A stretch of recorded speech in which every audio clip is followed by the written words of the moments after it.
Hulikam sa Caloocan ang panloloob sa isang bahay kung saan nadali ang isang mamahaling relo.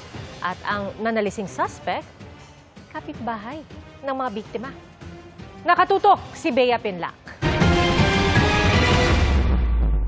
Malanindyang galawan ng lalaking ito nang pasukin at nakawan niya ang isang bahay sa Barangay 8 sa Caloocan, Miyerkules ng madaling araw.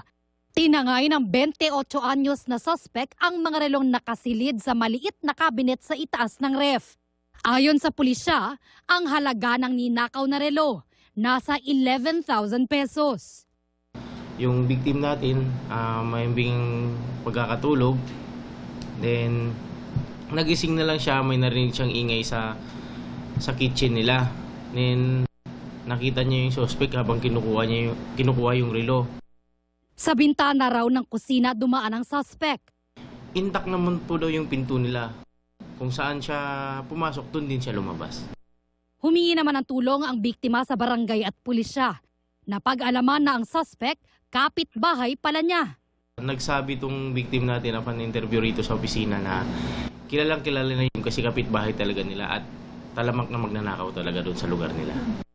Nahuli sa follow-up operation ng pulisya ang suspect malapit sa kanyang bahay. Identified naman na talaga siya through CCTV. Suot-suot niya yung relo na ninakaw niya sa victim natin. Aminado ang suspect sa ginawa niyang krimen. Para pangkain lang po namin, ma'am.